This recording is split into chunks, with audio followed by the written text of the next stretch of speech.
మాది కృష్ణా జిల్లా గూడూరు మండలం మల్లవోలు గ్రామం. నా పేరు రాజశేఖర్ అండి.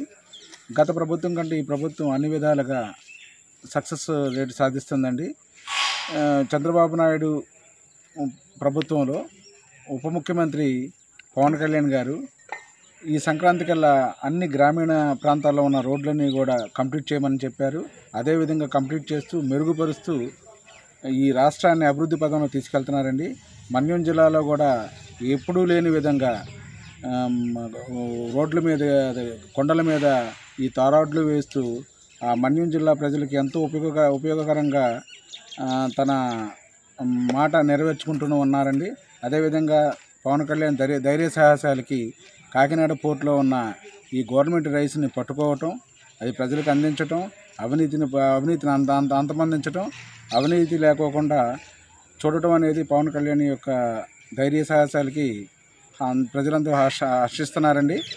ఈ కూటమి ప్రభుత్వంలో పనులన్నీ కూడా చక్కగా నెరవేరుస్తున్నారండి. అదేవిధంగా గత ప్రభుత్వంలో వైఎస్ఆర్సీపీ హయాంలో మన రాష్ట్రానికి రాజధాని లేకుండా చేసి 3 రాజధానులు అని చెప్పేసి రాష్ట్రాన్ని అధోగతి పాలు చేశారండి.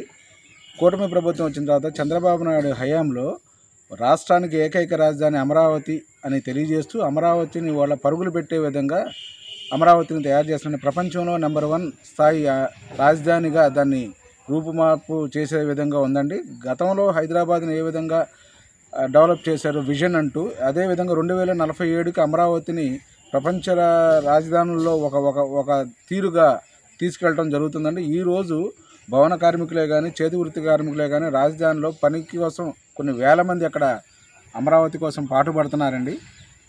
గత ప్రభుత్వం మీద ఈ ప్రభుత్వం 100% సక్సెస్ రేటుతో ముందుకు కొనసాగుతూ ఉంటుందండి. ఇంకా గత ప్రభుత్వంలో వైఎస్ఆర్సీపీ హయాంలో ఇసుక దొరక్క చాలామంది భవన కార్మికులు చనిపోవడం జరిగిందండి. ఈ కూటమి ప్రభుత్వం వచ్చిన తర్వాత చంద్రబాబు నాయుడు గారి హయాంలో ఇసుక ఫ్రీ చేయటం వలన ట్రాక్టర్ ఉచితంగా ఇంటికి రావడం జరుగుతుందండి. అదేవిధంగా ఈ భవన కార్మికులు కానీ వాళ్ళు ఎంతోమంది పనికి లబ్ధి చేకూరుస్తున్నారు. గత ప్రభుత్వంలో పని లేకుండా ఇబ్బందులు పాలైపోయారు. గతంలో కట్టిన అపార్ట్మెంట్లు కానీ, పాత ఇళ్ళని కూడా బూజులు పట్టుకుపోయి, చెదలు పట్టుకుపోయి దొంగతనాలకు గురైపోయినాయండి. ఇవాళ కూటమి ప్రభుత్వం వచ్చిన తర్వాత ఆ ఇళ్ళు లబ్ధిదారులకు చేకూరే విధంగా వెళుతున్నాయండి.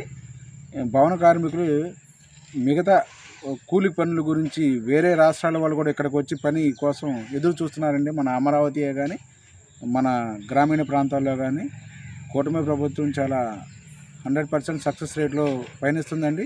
చంద్రబాబు నాయుడు గారికి ధన్యవాదాలు.